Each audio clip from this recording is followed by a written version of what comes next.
Donald, I'm curious if you've ever experienced the perfect idea while you're simply browsing the store aisles or going out to get the mail. You know, all those perfectly mundane tasks where we don't expect to have inspiration hit us like a freight train. Not particularly, but we did talk about inspiration in those kind of places way back. Forget the cheap plug for the moment. Have you or haven't you? I mean, you're assuming a whole lot about how much time I spend in stores or getting the mail, but alright, I'll play along. No. Have you been inspired while the streams of warm water wash over you as you shower, like they show in those hotel commercials? Bold of you to assume I shower, but actually, there is this one You know, we don't need all those steamy details, Donald. As a co-host of The Ritwit, I'll be having random inspirations in the strangest places, spicing up the mundane, everyday chores by play-acting a scene with multiple characters, all voiced differently because it's more fun, of course.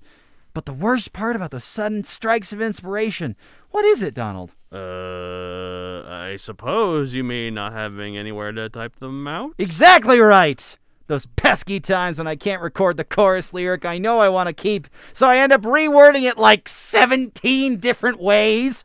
Okay, you're obviously leading up to some sort of advertisement, so stop projecting your problems to the uninterested listeners and get on with it then! Yes, Donald. Thank you for the reminder. Well, fear that outcome no more, dear listeners. This week, The Ritwit is promoting the wearable Voice Pad. Perfect for the on-the-go creativity we're all known for, this new product is easily clipped to any collar or pocket. Does it work underwater? Yep, it's waterproof up to 6 meters deep, so you can take it in the shower with you no problem. Be sure to dry it off before you charge the device with the included power cable. Yikes, that'd be a shocking development. Indeed, dear Donald. The power cable needs to be kept dry, but it allows you the longest, steamiest, busiest shower you've ever had, but still keeps all those ideas down. So you can play all those recordings back, right? Of course, it offers the finest playback capabilities with clear sound and even a waterproofed headphone jack to keep the device in working condition. I bet this thing is all the rage at parties where he said, she said, they said could happen. If you want to use it that way, sure. A typical charge will provide up to 10 hours of recording space. More if you take good care of the device. Its simple interface allows you to press a button and simply dictate exactly what you want to mention. I need to get this for all the times I can't make it to the coffee shop, that shall be remain nameless, but everyone knows what it is for sure, and in fact I don't work there anymore, to do some writing. Get one for you, get one for your friends. But wait, there's more! More? More awesomeness? If you order within the next week after this episode goes live, you can get a customized voice pad with a special decal featuring our lovely mugs from the Ritwit. We'll include an extra pad with every order using the code RITWIT, spelled W-R-T-W-T, at online checkout. Heck, if you need to chat out your shopping list, it's doable on the voice pad. There are plenty of uses for this thing. What if, like me, you tend to misplace things? Don't worry if you have feeble memory or butter fingers. This device comes with an app to relocate misplaced ones. The app will install automatically on your phone once you sync the pad, allowing you to ping the device and find it with ease. This sounds impossible to miss. And I speak from experience in the testing phase. Let me get this straight. It's waterproof, rechargeable, hard to lose, and versatile? Wow, this sounds amazing! Sign me up for an order of 68 of them, please. One for each number of my social media handles, and another 4 for my family. Just be sure to visit our website, voicepad.com.gov.org. Include the code for a free voice pad and start jotting your ideas down on the go today. All this, the voice pad with full waterproofing, the charge cable, the extra pad with our code, the special decal for orders within 1 week of this episode going live for the measly price of $28.99 plus shipping and handling. If you're so hard up for money, we can make an installment pay schedule for you to start creating, even in those places you don't have surfaces today. That's so cheap! Is there a discount for a massive order like mine? Of course! Find more details at our website and browse through our selection of other accessories while you're there. You could select a writing utensil to attach the voice pad to, maybe color it for the loved one, order special earbuds to listen to your recordings without bothering your neighbors. Call today! Start jotting tomorrow. The Voice Pad, sponsored by the Ritwit. Guaranteed to improve your recall of those randomly placed creative strands or your money back. You know, out of all of our fake ads, this is the one I want the most to be real.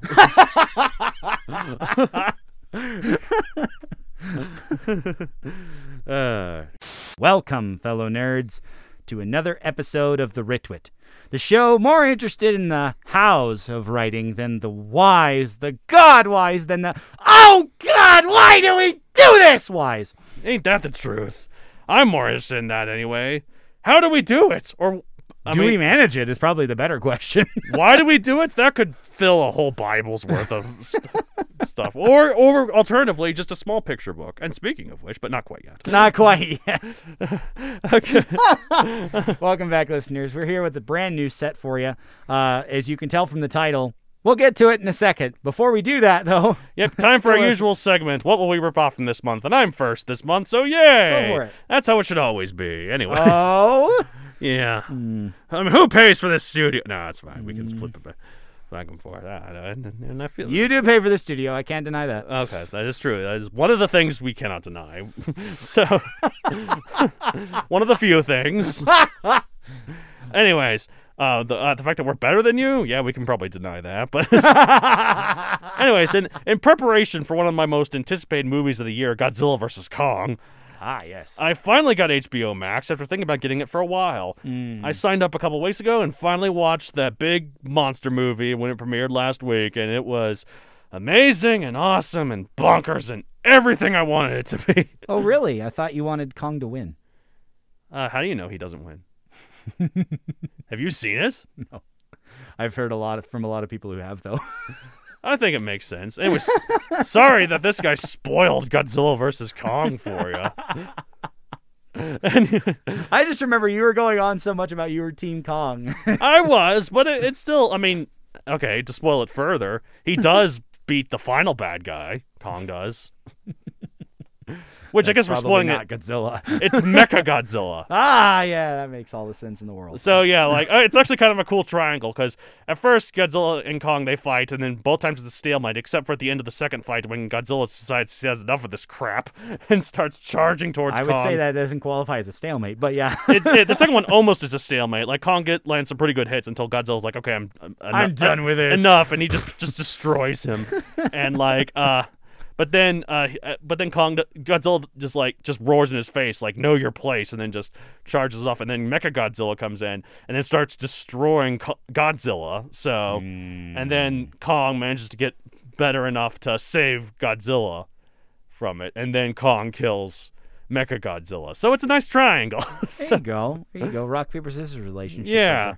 So in a way that we're all winners, especially the audience. Anyways, especially not Mechagodzilla, but anyway. Yeah. Anyways, it was amazing and awesome and bonkers and everything I wanted it to be, except for Kong winning. But triangle. But that's not what I'm ripping off this week. Gotcha. No, instead I'm going to talk about the show I've been binging on HBO Max to pass the time while waiting for this big monster spectacle, and that is Big Bang Theory. Ah. I remember you like that show a lot anyway, so. Yeah, I watched a lot in the past, but I kind of fell off after season 6. So I've been working my way up through the ones that I've missed. I'm now nearly up to season 9. There are 12 seasons, by the way. The thing is, I listen to a lot of podcasts starring comedians, and nearly every time the Big Bang Theory is brought up, they talk about how unfunny it is and how every comedian they know hates the show. Maybe it's because they don't get the jokes. Ooh, yes, they're not smart enough. I mean, that show is always aimed at people who are more erudite anyway, because like the main cast are all like some level of rocket scientist, are they not? Yeah, but also, I don't know, I guess that's one way. But I just think they just don't find it funny. And that's totally fair of them. But here's the thing. And this made me rethink the whole people disliking stuff you like thing. As much as I respect these comedians and these podcasts, and I find them very funny, I also find Big Bang Theory very funny. It makes me laugh, what can I say? Yeah. And that's all that matters. Like, it's natural to get defensive about works we like when others bash them, but really, as long as you get something out of it, it doesn't matter. I mean, humor's subjective. Yeah, so. it is. Well, a lot of quality is subjective. There are some things like that aren't, I think. But that's also subjective, what those things are. Treating people right is not subjective at all. No, I know, but I meant like in terms of fictional works. I'm judging them, but yes. Anyways, but as long as you get something out of it, it doesn't matter. Like, and that's what I'll rip off. Not so much writing works, but looking at works that are written, which I guess can be applied to my own works if people have negative comments about them. This is where I interrupt. I've been holding back. My usual refrain about every blank is someone's favorite. And the inverse of that is also true. Mm-hmm. Combined with the platitude that everyone's opinion should be just as valid, even if you don't hold the same one. Exactly. That's what I think, anyways. Does that count? If not, I'll rip off the action in Godzilla vs. Kong. That stuff was sweet! Fair enough. I like it. All right. Either of those would be qualified in my book, considering what we tried to do with this section. Okay, well, then I've got two. Good. I can take next week off, or next month off. I don't know about that, but all right. Recently, I finished the first season of Marvel's The Punisher. Yes. And it reminded me that I have a bunch of experiences I don't have personally that would require good practice to write well. Oh, yeah. So inspired by that, I want to write a trauma group meeting. Ooh. That would be nice, because I'm sure a lot of people go through that. I don't know if nice is the right word. I mean, not because I look forward to agonizing myself over it, but because I suspect it'd be pretty off base if I wrote it, having no particular need for one, which I know is lucky, in my own life so far. Hey, this is a little reminder to the listeners that don't feel ashamed about going to therapy if you think you need it. Therapy's great. Go to therapy. It doesn't make you normal. It doesn't make you weird. I mean, it doesn't. It like if so you just need to talk to someone about your feelings. It's fine. A lot of people go to therapy. I was going to mention that in an organization I was in college, we'd always have a little bit of time after the meetings where people kind of griped about what was going bad and stuff like that. And one of the things that I constantly reminded the others in the room was, if you need to take time for yourself, do it. Yes, exactly. Whatever that is. Anyway. There should be no stigma about it. Anyways, continue. Also, not that long ago, but unmentioned at the time, there's one idea from the show Kamen Rider Dragon Knight. And this is actually an American adaptation of a season of Kamen Rider, and it was really well done. So Dragon Knight makes me think of a very different thing than Kamen Rider. Dragon Knight usually wears armor that kind of looks spiky like a dragon and rides a horse, while Kamen Rider is about motorcycles, right? Well, yes. The show that it was based on is actually literally... the kanji literally are dragon warrior. Oh, I guess it's from the Japanese, right? And I guess Dragon Knights don't actually ride horses; they ride. they might ride horses if they're going. They usually ride dragons. I'd assume. Anyway, not motorcycles is the point. Though. Well, recently Kamen Riders aren't doing much riding motorcycles because their awesome motorcycles aren't street legal, so they can't really use them. Not even in filming. No. They're like, there was one show, I have yet to see this, but I've heard that they literally had a shot where you could see the trailer that the motorcycle was sitting on. So they could take it through the town. Well, I guess they can do other things. Like as long as the rider is still the thing. Although what is and in this show they did have motorcycles too. I guess that's true. What does common mean? Masked. Oh, so well then you wear a helmet or some okay, so it doesn't matter what you're riding as long as you're a masked person riding something. When I went to Zorro is a common rider. When I went to Japan, I'm like, I'm going to learn how to ride a motorcycle in their martial arts. Ooh, so how'd I that could be go? a common rider. How'd that go? Yeah. I did get to test low horsepower like motor scooter, close to a motorcycle, similar handling. See, that's what I do. But I didn't learn how. I've it was seen just a test drive, basically. Some people on motorcycles, and they're scary, man. And some of the turns they do at high speeds, they're leaning like you basically so have to be on far. the ground. You're like your shoulder is basically touching the ground, and I'd be so worried I'd just tumble. I'm going to do one last tangent before I go back to the point of ripping off Dragon Knight. Jet skis. If you've ever been on a jet ski, I compare it to riding a motorcycle on the water. But the thing about jet skis is that if you fall, guess where you go? In the water. In the water. That's much more of a cushion. So I don't know. It depends on how hard you hit. Well, it depends how fast. I don't think there's a jet ski that actually, no, jet skis can go pretty fast. They can go pretty quick from experience. But still, I don't think they go fast enough that water becomes concrete, like when you fall at great heights. No, and there's a reason riders wear protective gear. But anyhow. Continue. The show was not well received during its airing, which is very unfortunate. But the thing that I plan to take away, maybe throw it into my Pulsar series, is that a big brother type government knows about all these major events, but refuses to step in. In fact, they do even more than that to obfuscate the issue. So they're like the Prime Directive. Until the situation is nearly out of hand entirely. Rage at the corporate overlords who do nothing. Rah! Them darn Star Trek people who are watching over us, but they don't interfere. That's the Watchers. Anyway, last one for this set. I read a book by Gerald A. Brown, an author I hadn't read before, titled Stone 588. Ooh. There's one scene in Hijinks that inspired me to write a main character who's in construction and revels in the unique power they have over someone else's schedule. If you want more context, well, read the book. We're not sponsored in any way, but hey, if the author was listening... Oh, you mean he died over 5 years ago? Never mind, he's not listening. I like to think he... Anyway, I like to think he is listening somehow. Just imagine a vindictive construction foreman and you've got the right concept. Of course. I can imagine a vindictive constructive foreman.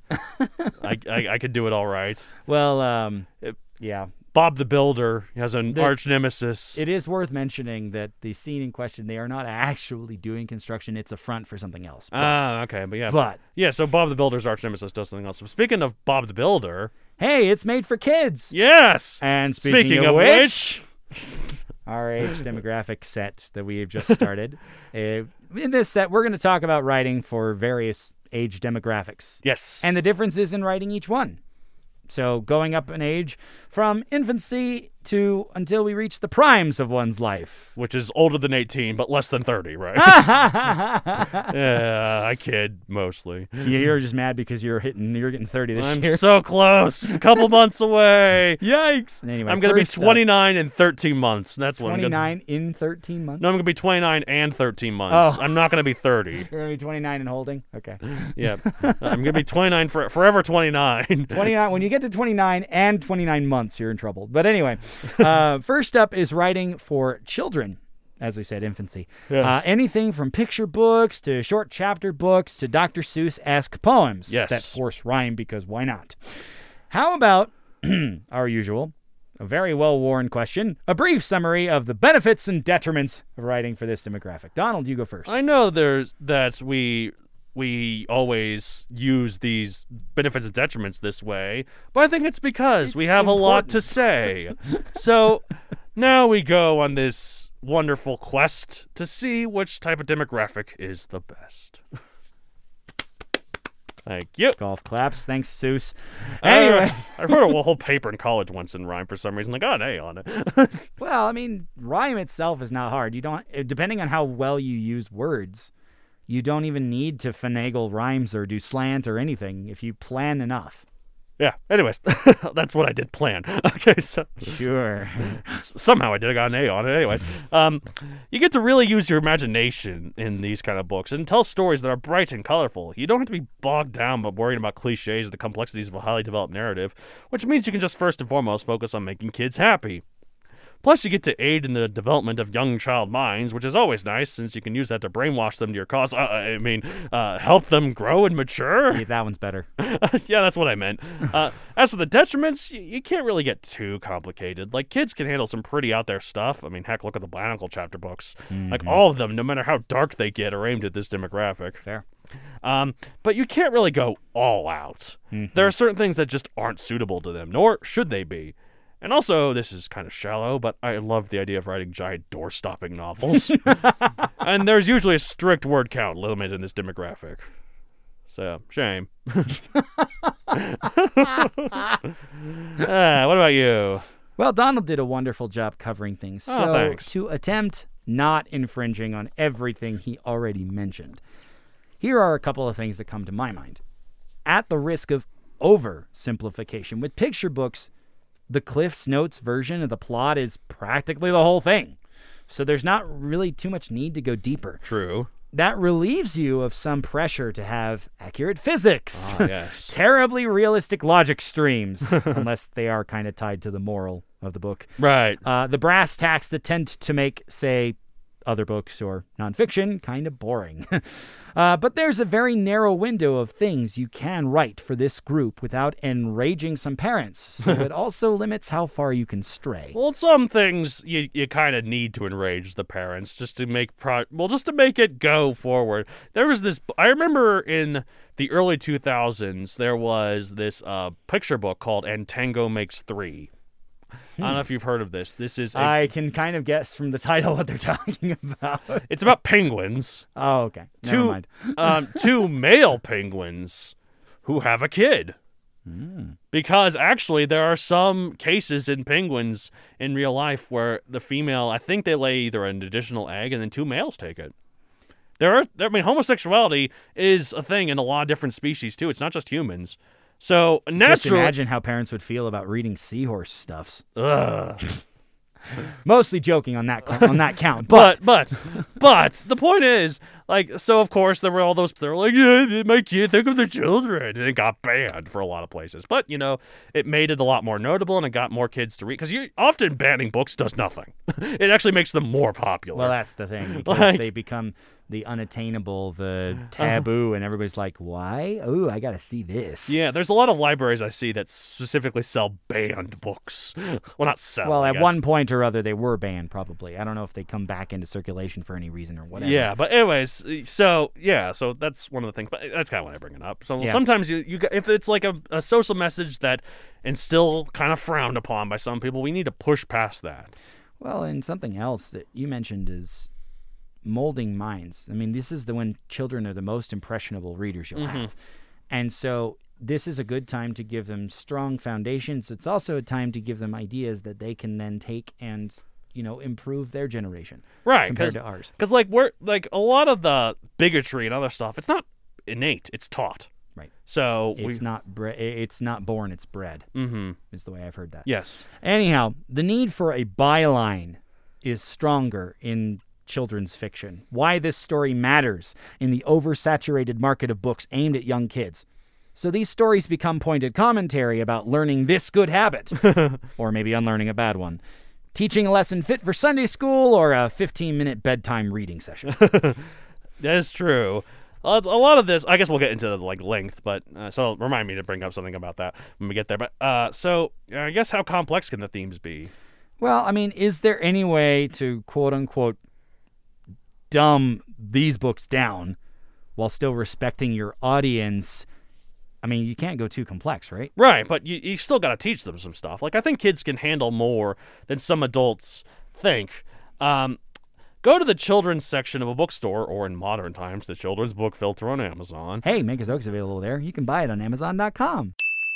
Although it's not children's. Nope, it's young adult. Anyways, and look at some of the books, as well as the typical schmaltzy Bob's first day of school crap. there are some that talk about racism, politics, religion, history, bigotry, and even drugs. Like for the most part, it's not about the content, although obviously some things are completely off limits. Yeah. But it's more how you let your readers digest it. No matter how complicated the subject matter, usually it still has to wrap up in a neat bow, even if not completely resolved.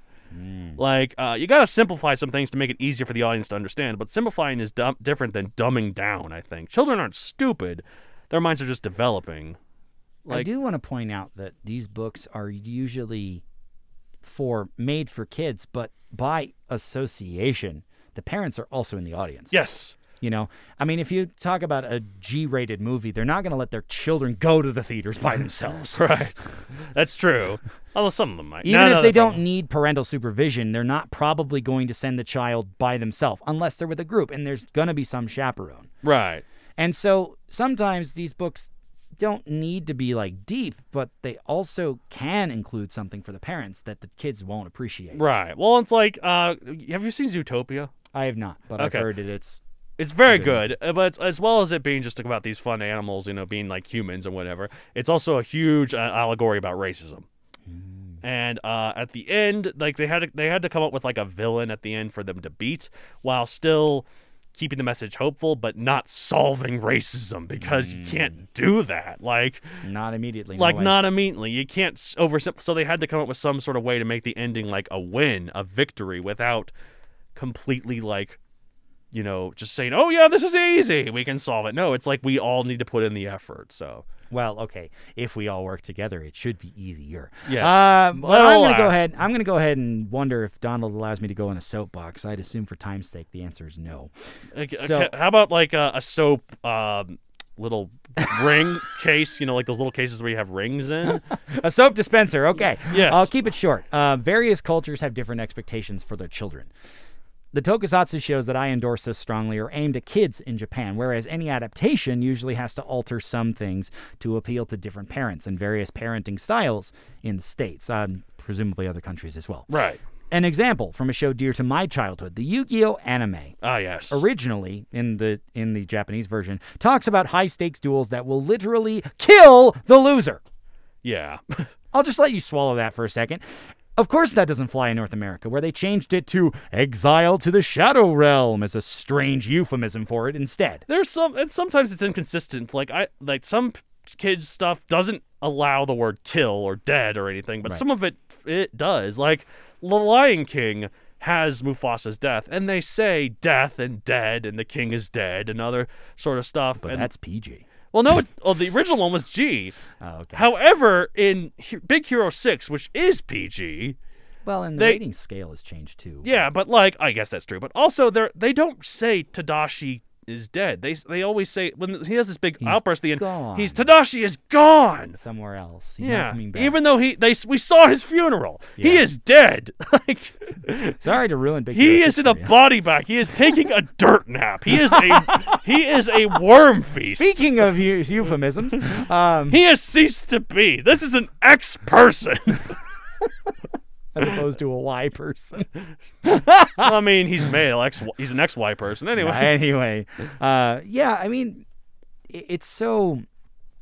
Not to get too far off topic here, but, you know, there are plenty of other examples of this censorship as well. Mm-hmm. From attire of typically female characters to terminology to footage being doctored. Yes. The reason I bring this up is that, like Donald already alluded to, kids can actually handle quite a bit. Mm-hmm. Japan apparently expects their kids to handle more than Americans do. Yeah. Go figure. Ain't that the truth? And I've heard European kids are even worse about it than American kids. Depends. I don't know too many examples. I think. I don't know. But I do know that the legal drinking age for most of European countries is lower. That is true. So they have a more friendly relationship with alcohol. That means they don't abuse it so much. Anyway, it's usually worth toning down, like, the more intense elements to ensure these impressionable minds aren't taking away lessons that could cause trouble down the line. Right. How I recommend towing this line. You have lots of splaining to do, or you cringe at the thought of showing it to your children? Probably best to take the edges off in that case. If you want to get more nuanced, that's okay, long as you have the real estate to do so. Right.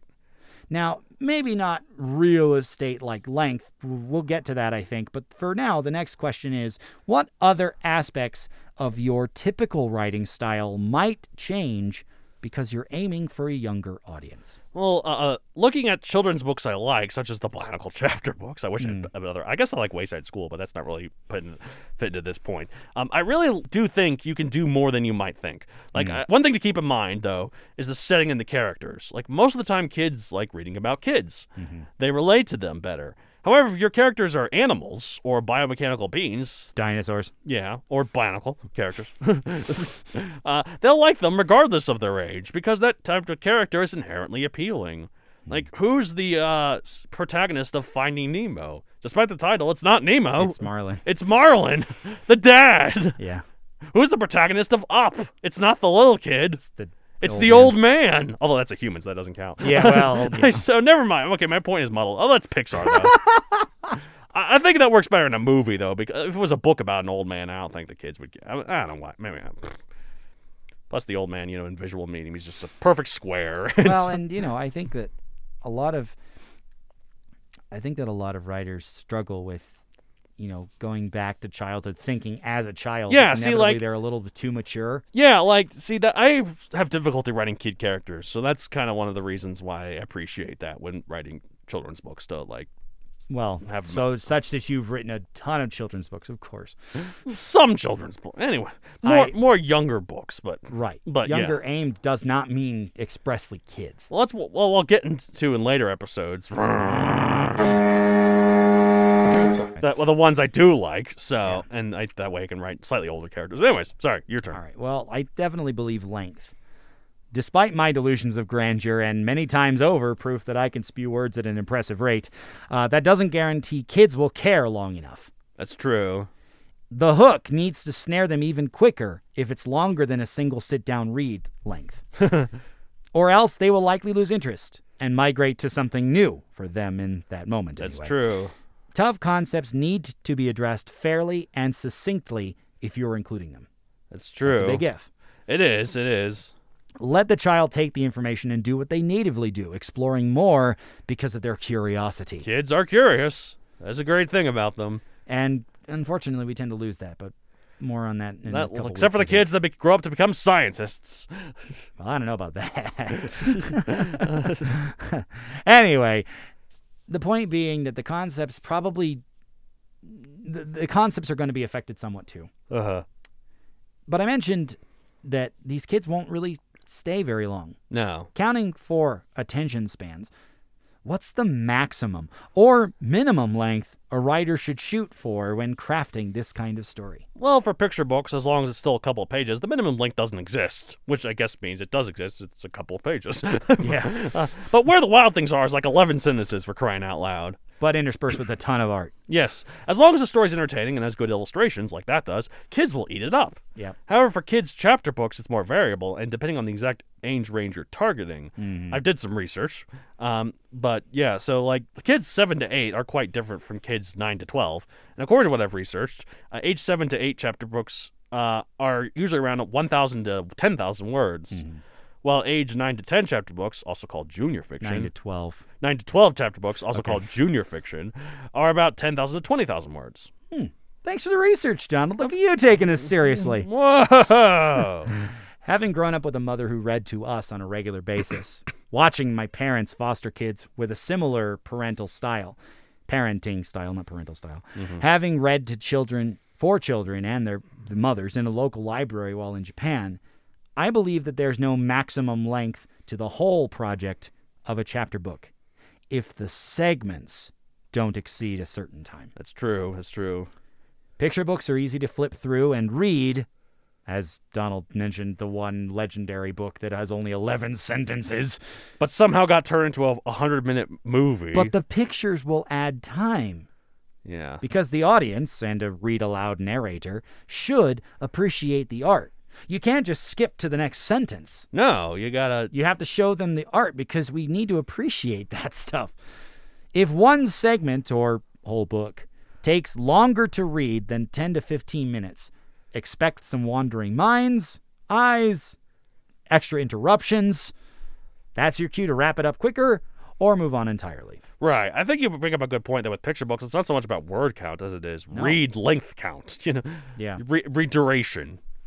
Well, and honestly, you can have a bunch of pretty art, and if it's tied to a story, they'll just absolutely be enraptured for a certain amount of time. Exactly, and then they'll be like, I want to play. And every kid's attention span is going to be a little bit different, but generally it increases with age. Yes. I think the rule of thumb is like twice their age in minutes.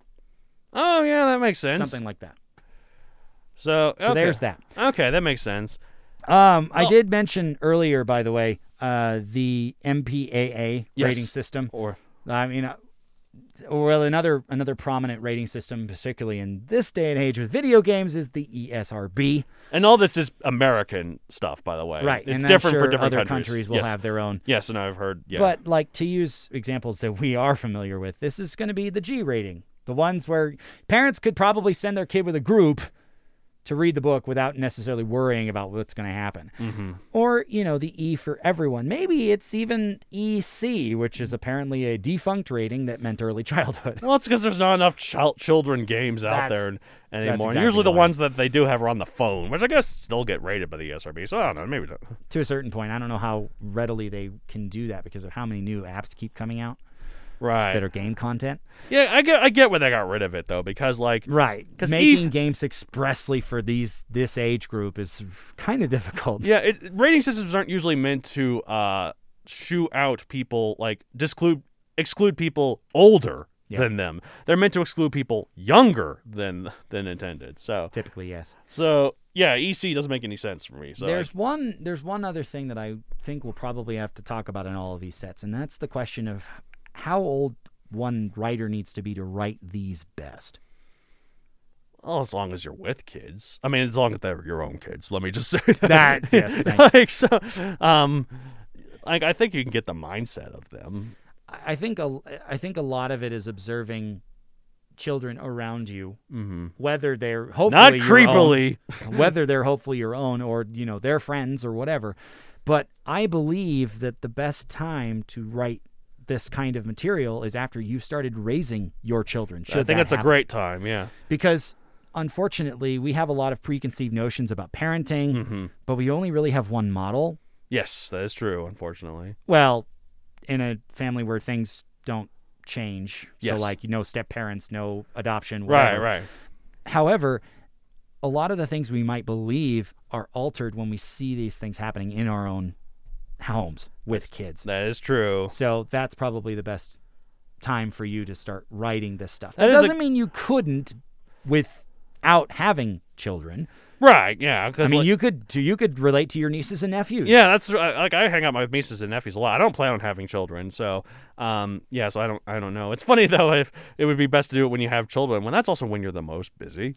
Children take over your life. They do take over your life, but because these things are inherently shorter, that it doesn't take as much of a time commitment to write them. Right. That is true. That is true. Anyways, and then I guess if you write it and you're the one most of the time commitment to it would probably be the illustrations, but as long as you tell them what to draw, then you can potentially get an illustrator who's less busy than you are as a parent. For those people who are blessed enough to have the artistic talent and the storytelling talent to make a children's book all on their own, hats off to you.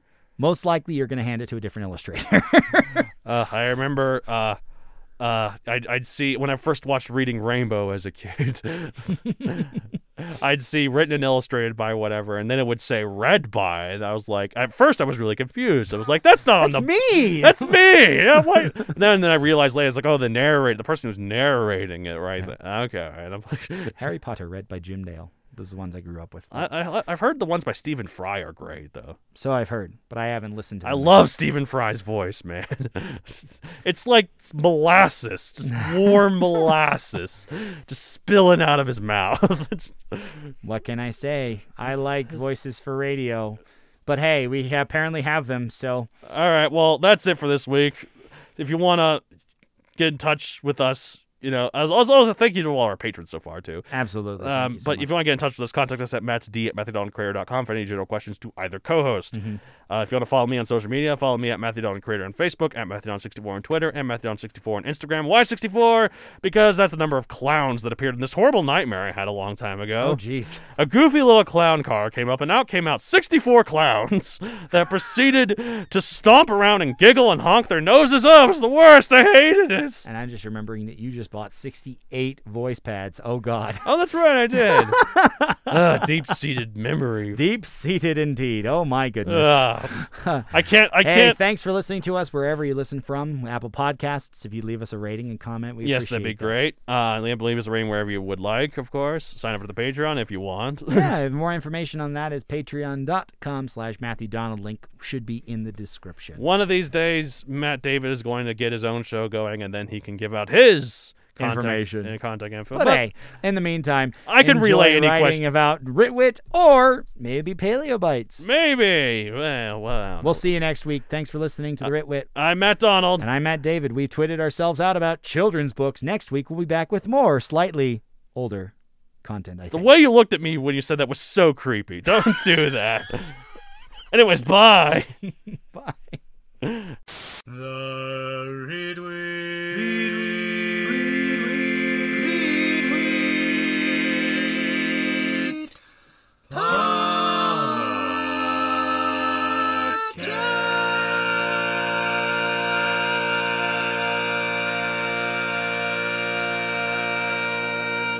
Bold of you to assume I shower.